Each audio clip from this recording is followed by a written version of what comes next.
J'ai dirigé l'atelier de production pendant 22 ans sans qu'aucun accident grave ne soit à déplorer. Et vous savez quelle a été ma récompense? Un carton pour ranger mes affaires. Je m'appelle Gérard Lefebvre, j'ai 59 ans et j'étais chef d'atelier chez Normaval Industries à Caen, en Normandie.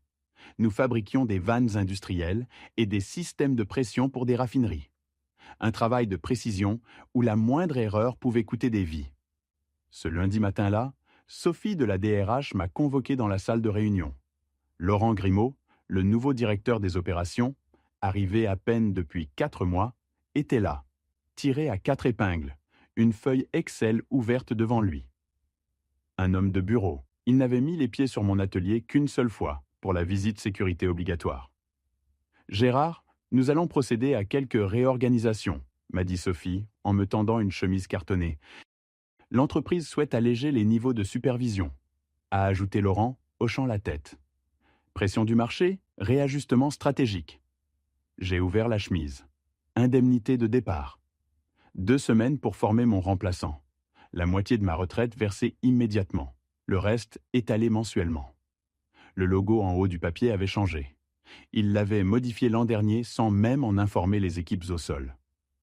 Ton remplaçant commence demain, a poursuivi Sophie, comme si elle annonçait le menu de la cantine. Il s'appelle Julien Weber, diplômé en gestion industrielle de l'INSA Lyon. Très prometteur. J'ai refermé le dossier et fixé le veinage du bois sur la table. 22 ans. Aucun accident majeur. 346 ouvriers rentrés chez eux sains et saufs, sous ma responsabilité. C'était moi qui avais mis en place les protocoles de sécurité encore utilisés aujourd'hui. J'avais établi les plannings de maintenance, formé chaque chef d'équipe. Je comprends, ai-je dit. Laurent a soupiré, soulagé. Le sourire de Sophie n'a pas atteint ses yeux. Le soir même, je suis rentré chez moi en passant par les quais, là où les anciennes raffineries se dressaient autrefois. Mon père y travaillait, avant que les groupes pétroliers ne délocalisent plus au sud. Il me répétait souvent « Gérard, la valeur d'un homme se mesure à ce qu'il construit, pas à ce qu'il dit. » J'avais construit quelque chose chez Normaval. Une méthode, une culture, un exemple. Et maintenant, j'avais 2 semaines pour le transmettre à un jeune homme qui ne comprendrait pas ce qu'il était en train de démolir. Rentré chez moi, j'ai appelé mon vieux collègue Francis, parti à la retraite l'année dernière. « Il me pousse dehors », lui ai-je dit.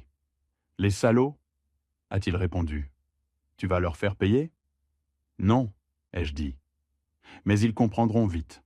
Certaines connaissances ne se transmettent pas en 2 semaines. » J'ai regardé mes bottes posées près de la porte. 22 ans de cambouis, de poussière, de bruit. Ils n'avaient aucune idée de ce qu'ils venaient de perdre. Puis, en 2020, c'est le fonds d'investissement Argelis Capital qui a racheté l'entreprise.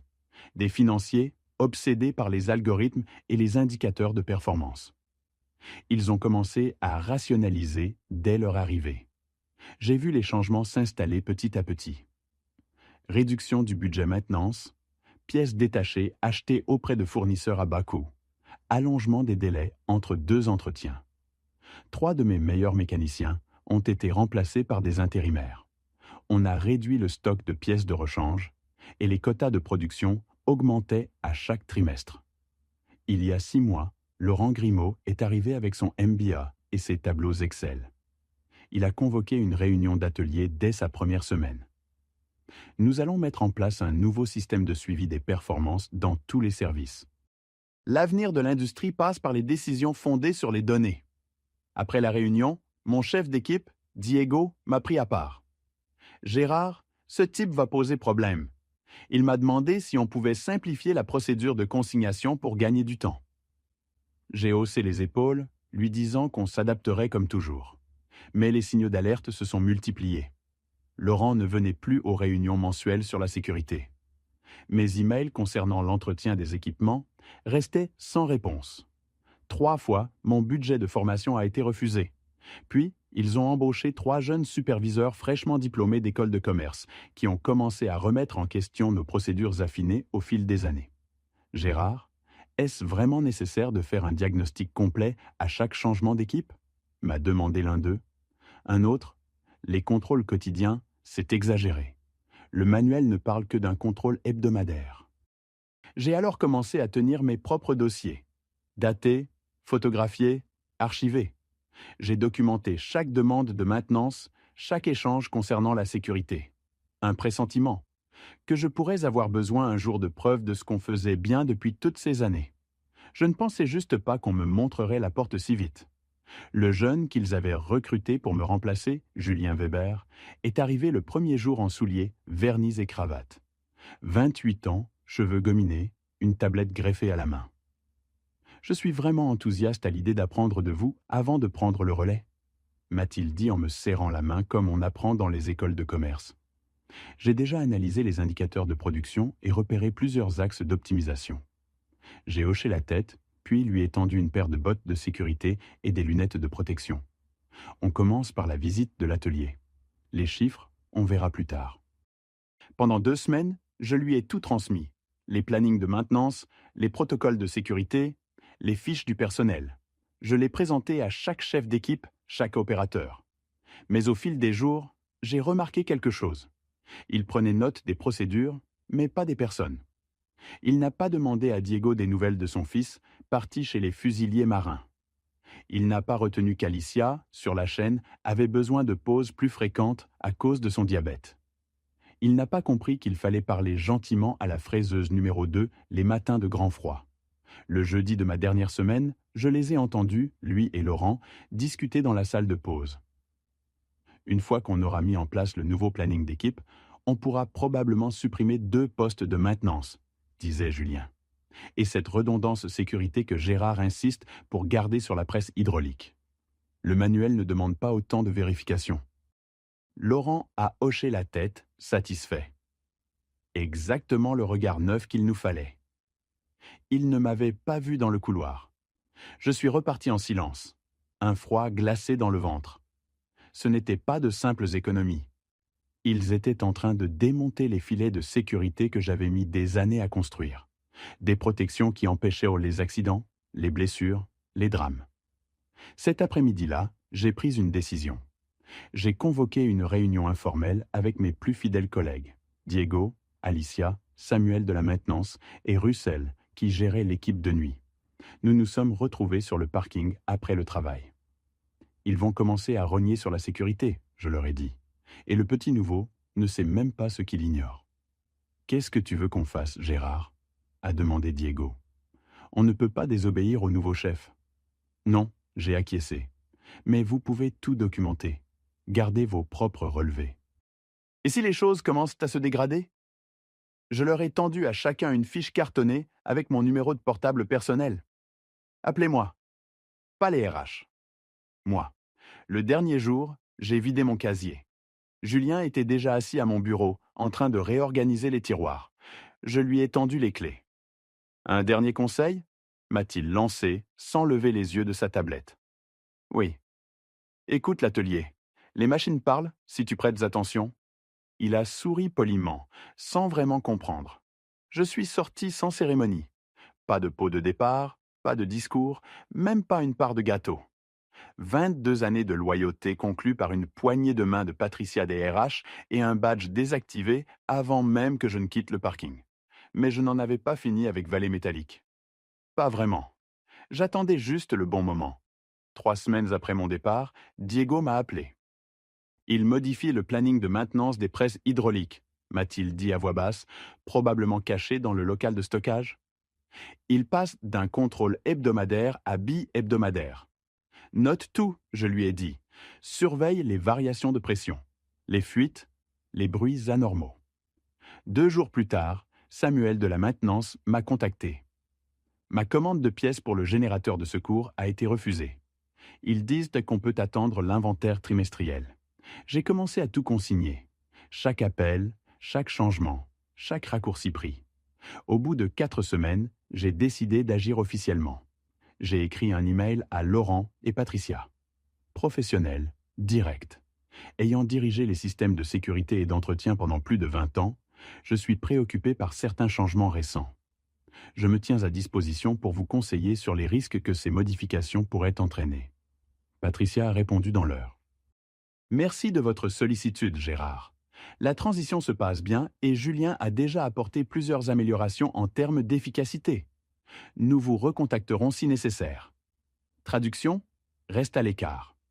À la 6e semaine, le premier incident s'est produit. Mineur. Une courroie a sauté sur la presse numéro 3, 2 heures d'arrêt. Pas de blessés. Puis une petite fuite hydraulique à la semaine 7. 3 pannes électriques distinctes à la 8e. Russell m'appelait après chaque incident. Le nouveau dit que c'est à cause des vieilles machines. Il prétend qu'elles sont mal entretenues. Mon sang n'a fait qu'un tour. Ces équipements avaient toujours fonctionné sans faille, avec un entretien approprié.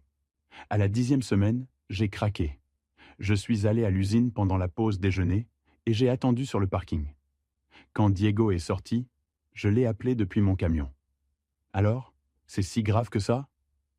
Diego a regardé autour de lui avant de répondre. Grave? La production est en baisse de 15. Ils ont viré Samuel la semaine dernière sous prétexte qu'il résistait au changement. Et Julien a mis un de ses copains d'école à la tête de la maintenance. Le type ne ferait pas la différence entre une clé dynamométrique et un tournevis. Des blessés? Ai-je demandé. C'était ma plus grande crainte. Pas encore. Mais Russell a failli perdre une main quand un capteur de sécurité a défailli sur la ligne de découpe. Julien a écrit dans le rapport que c'était une erreur de l'opérateur. C'en était trop. Je connaissais quelqu'un à la direction régionale de la sécurité industrielle.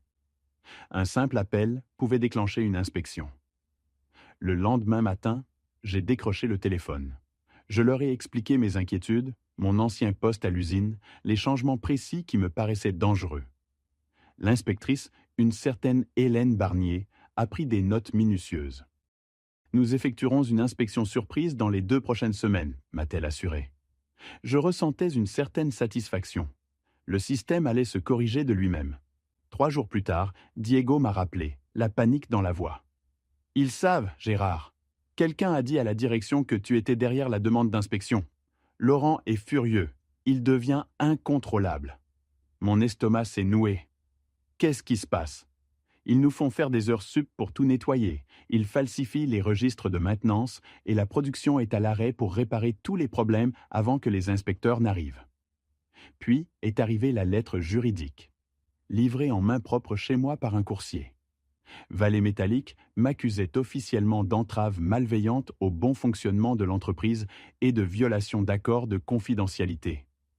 Ils menaçaient de porter plainte si je continuais à diffuser de fausses informations sur leurs pratiques.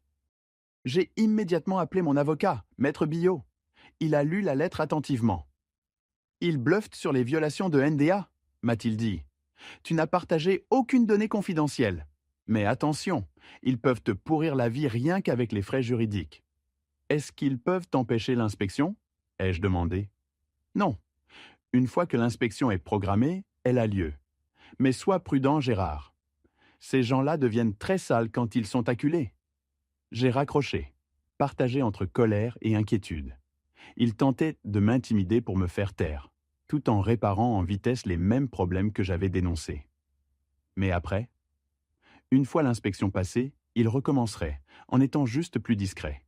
Je ne pouvais pas me contenter d'une seule inspection. Il me fallait des preuves d'une négligence systémique. L'inspection a eu lieu. Et Vallée Métallique est passée, tout juste. Hélène Barnier m'a rappelé ensuite. Ils ont corrigé les problèmes les plus urgents, m'a-t-elle dit. Mais j'ai signalé plusieurs points préoccupants dans mon rapport. Les registres de maintenance sont incohérents. Et certains employés avaient clairement appris leur texte par cœur. Il y aura des sanctions? Ai-je demandé. Mineures. Pas de quoi changer leurs pratiques sur le long terme. Je les remerciais et j'ai raccroché. Frustré, mais pas surpris. Des entreprises comme Vallée Métallique savaient comment gérer ce genre de situation. Réparer ce qui se voit, payer l'amende et reprendre les vieilles habitudes. Ce week-end-là, on a sonné chez moi. C'était Russell, planté sur mon perron, visiblement nerveux. « Désolé de te déranger chez toi, Gérard. Je devais te montrer ça, loin de l'usine. » Russell me tendit une clé USB. « Qu'est-ce que c'est ?» demandai-je. « Les vrais registres de maintenance. Et ceux qu'ils ont fabriqués pour l'inspection. » Plus des échanges d'emails entre Laurent et le siège au sujet du plan de réduction des coûts. Ils avaient prévu tout ça depuis plus d'un an, avant même ton départ. Ils voulaient juste quelqu'un qui n'allait pas leur tenir tête comme toi. Je l'ai fait entrer. Pendant des heures, nous avons épluché les documents. Ce que j'ai découvert dépassait de loin ce que j'avais imaginé. Ce n'était pas juste une histoire de remplacer un vétéran expérimenté par un jeune cadre moins coûteux. Vallée Métallique avait mis en place une stratégie à l'échelle du groupe.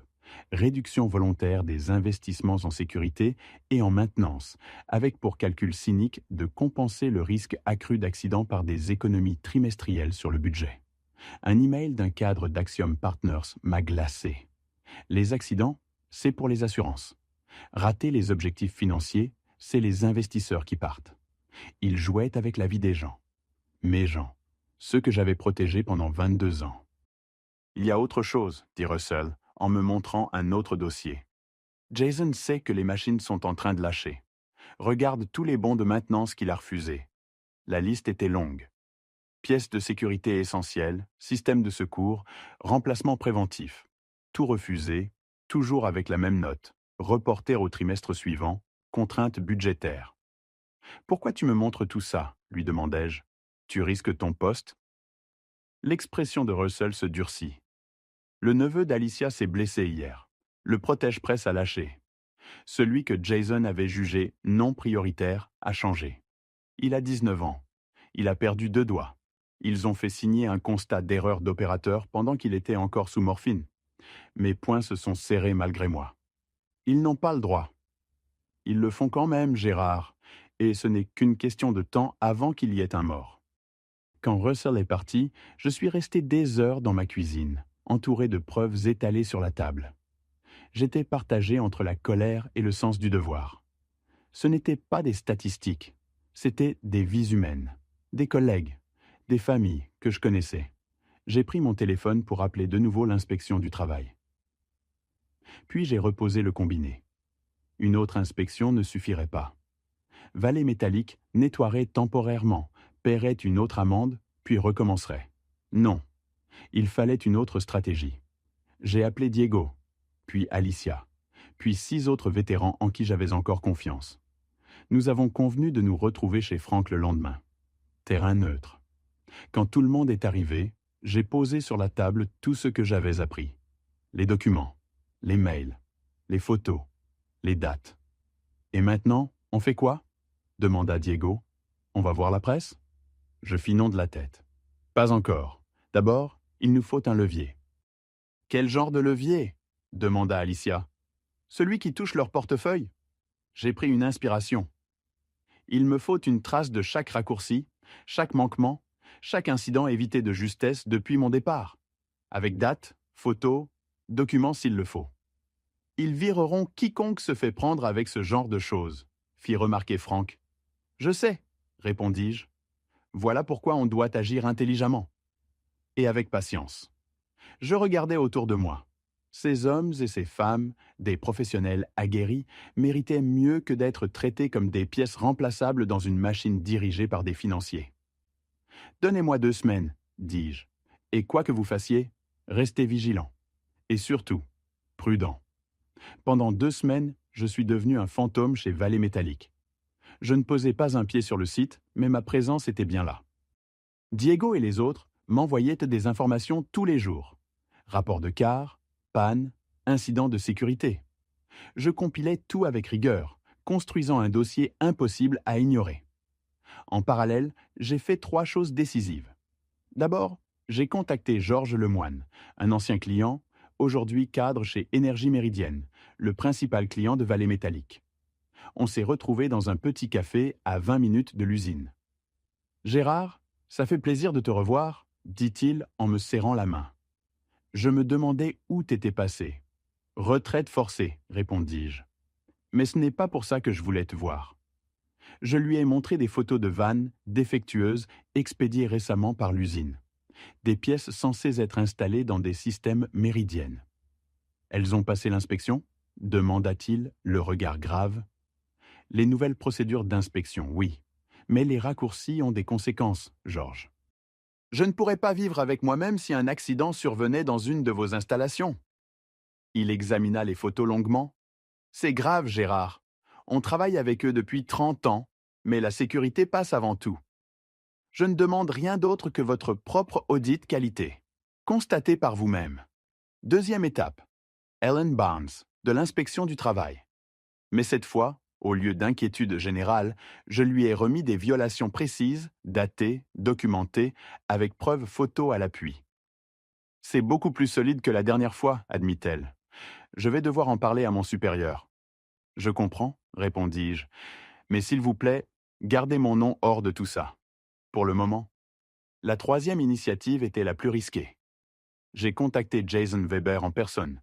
Je lui ai proposé un déjeuner, hors de l'usine. Contre toute attente, il a accepté. Il avait l'air éreinté lorsqu'il est arrivé. Cerne profonde, col de chemise de travers. « Merci d'être venu », dis-je après avoir commandé. « Alors, comment va l'atelier » Jason passa une main dans ses cheveux. « Honnêtement, c'est le chaos. Les machines tombent en panne tous les 2 jours. Le siège me harcèle avec les objectifs de production, mais je ne peux pas faire de miracle si la moitié de la chaîne casse sans arrêt. Ils t'ont pas dit dans quoi tu mettais les pieds, hein? Ils ont dit qu'il fallait moderniser, que tu résistais au changement. Mais à chaque fois que je répare quelque chose, 3 nouveaux problèmes surgissent. J'ai hoché la tête. Parce qu'ils ont démoli un système qui fonctionnait. Les plannings de maintenance que tu as supprimés, c'était pas du luxe, c'était vital. Laurent dit que le budget permet pas ce niveau de maintenance. Et le budget, il tient la route, là, avec la production qui chute et les problèmes de qualité? Le silence de Jason fut une réponse en soi. « Écoute, dis-je à Jason, je t'ai pas demandé de venir pour te faire la leçon. Je t'ai demandé de venir parce que dans 2 semaines, plusieurs choses vont se produire. Énergie Méridienne va exiger un audit qualité. L'inspection du travail va débarquer à l'improviste. Et les preuves de violation systématique des règles de sécurité vont atterrir sur plusieurs bureaux, y compris celui du siège. » Jason pâlit. « C'est une menace » demanda-t-il. « Non. C'est un choix que je te propose. Tu peux être le fusible, celui qu'on fera sauter quand tout s'effondrera, le jeune cadre inexpérimenté qui n'a pas su gérer. Ou tu peux prendre de l'avance. Et comment je fais ça? En documentant tout ce que Léonard et la direction t'ont imposé. Chaque demande de maintenance refusée. Chaque alerte sécurité ignorée.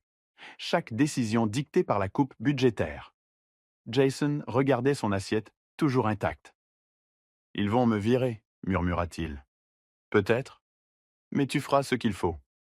Et tu n'auras pas une mort évitable sur la conscience. » Je lui laissai ma carte. « Réfléchis. Tu as 1 semaine. » 3 jours plus tard, il m'envoya un SMS. « Je suis partant. Tu as besoin de quoi ?» Les pièces du puzzle se mettaient en place. Il ne manquait plus qu'un élément déclencheur. Quelque chose qui forcerait Vallée Métallique à affronter les conséquences de ses choix.